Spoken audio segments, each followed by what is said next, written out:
तो भाई थर्मल, अब हम लोग पढ़ते हैं पार्ट 5 थर्मल कंडक्टिविटी क्या होता है, ठीक है। तो थर्मल कंडक्टिविटी देखो, थर्मल मतलब हो गया हीट, और कंडक्टिविटी मतलब कोई भी गुड कंडक्टर होता है ना, तो पास होना, हीट का पास होना, ठीक है। तो लिखा है how heat can be readily to be transferred from one hot object to a cold object, ठीक है।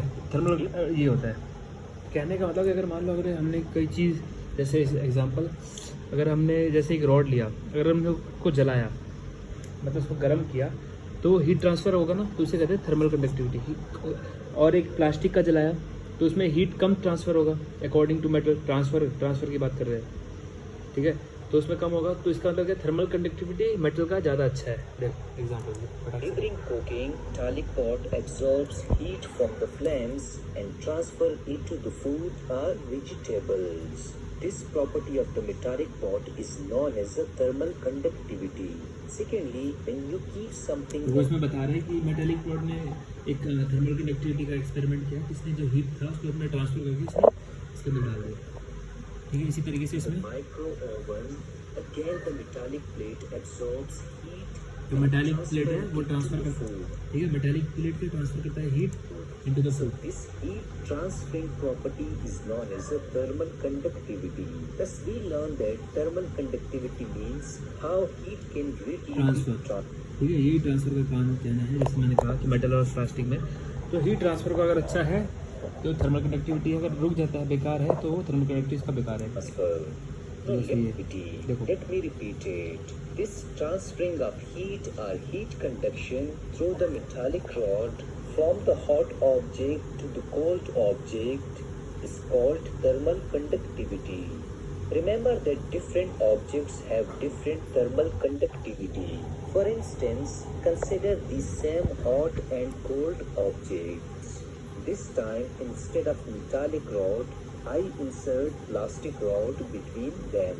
We will observe that comparatively less heat will transfer from the hot object towards the cold object. Thus we therefore say that metals like this rod have high thermal conductivity, while non-metals like this plastic have low thermal conductivity.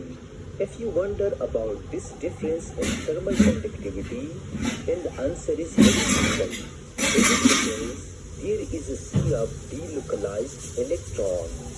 Delocalized electron means electrons that अब ये बता रहा है कि इसमें अच्छा क्यों, इसमें बेकार क्यों, क्योंकि देखो मेटल में होता है एक सी होता है डीलोकलाइज इलेक्ट्रॉन का, इलेक्ट्रॉन होते हैं हमें पता है, ठीक है। डीलोकलाइज जो इलेक्ट्रॉन होते हैं वो फ्री इलेक्ट्रॉन होते हैं जो कि मूव करते हैं और हीट ट्रांसफर करते हैं। can move from one corner to other corner of the metal. So metals therefore have high thermal conductivity.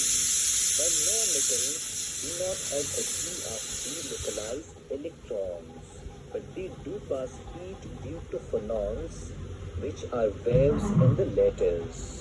One of the best applications of thermal conductivity is designing cooking objects like this kettle.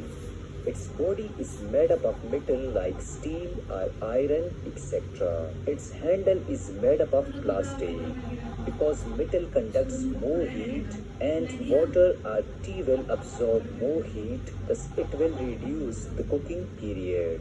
Secondly, its handle is made up and the thermal तो conductivity ये है of thermal conductivity, plastic का less होता है इसमें। अब thermal conductivity का इसमें एक चीज़ पढ़ते हैं, ठीक है, एक सेकंड। अब कह रहा है we know amount of heat flow through a body in a unit time, मतलब उसने सब कुछ को एक यूनिट टाइम में कर दिया। अमाउंट ऑफ हीट फ्लो या heat transfer through a body in a unit time, इसका फॉर्मूला है Q इजिकल टू KA/DT/dx। ये था हमारा फॉर्मूला किसका, फॉरियर्स लॉ ऑफ हीट कंडक्शन का। हीट कंडक्शन इसमें भी हो रहा है, कंडक्शन एक तरीके का हो रहा है।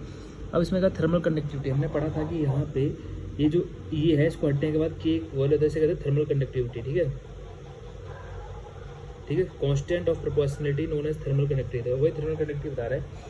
तो ये फॉर्मूला बन जाएगा इसका K इंटू, अब ये टेम्परेचर था ना वहाँ पे भी दो टेम्परेचर था, यहाँ पे टेम्परेचर था, अब यहाँ पे T1/T2।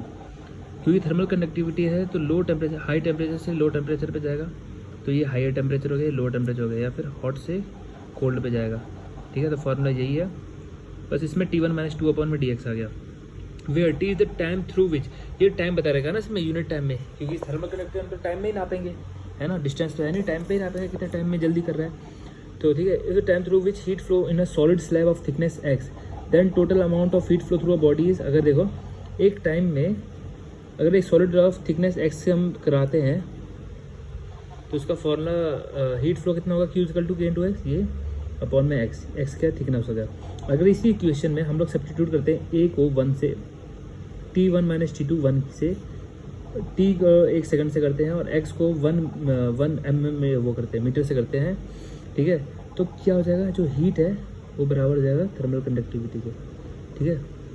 दस thermal conductivity of a material is numerical equal to the quantity of heat, मतलब ये जो थर्मल कंडक्टिविटी है वो क्वांटिटी ऑफ हीट के बराबर हो जाएगा न्यूमेरिकली, इस लाइन को याद रखना, thermal conductivity of a material is numerically equal to the quantity of heat, ठीक है, न्यूमेरिकली इक्वली, मतलब अगर सबको 1 कर दिया तो इक्वली बन जाएगा हीट के, जूल, ठीक है, which flow in 1 second through a slab of material of area 1 metre square and thickness 1 metre.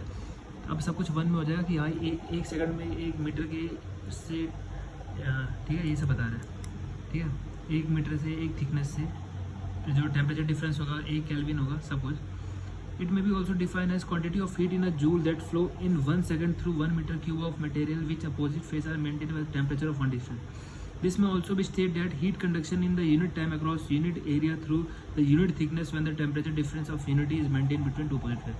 तो ये बताया था कि अगर सब कुछ हमने 1 कर दिया तो जो हीट है वो किसके बराबर हो जाएगा, थर्मल कंडक्टिविटी की, numerically. Thermal conductivity of material is numerically equal to the quantity of heat. अब यूनिट ऑफ थर्मल कंडक्टिविटी क्या आता है, जूल पर मीटर केल्विन पर सेकेंड, ठीक है, या फिर वर्क एम के। जय माँ काली सरस्वती, वाह माँ काली, ठीक है। The rate of heat flow में भी ऑल्सो रिटर्न है, ये फॉर्मूला है, ठीक है, इसको the rate of heat flow, ठीक है, या फिर हीट ट्रांसफर कह सकते हैं, may be also written as Q is equal to T1 minus T2 upon में एक्स, वही चीज़ है, इसको नीचे कर दिया कि है। अब ये जो टर्म बना के अपॉन में एक्स है is known as thermal resistance, इसी को कहते हैं थर्मल रेजिस्टेंस कहते हैं, ठीक है। And T2 minus T2 upon में एक्स, इसे कहते हैं टेम्परेचर ग्रेडियंट। अगर तो उसने पूछा टेम्परेचर ग्रेडियंट का फॉर्मूला क्या है तो हम ये लगाते हैं और ये थर्मल रेजिस्टेंस, तो यहाँ पे हमारा खत्म होता है थर्मल कंडक्टिविटी।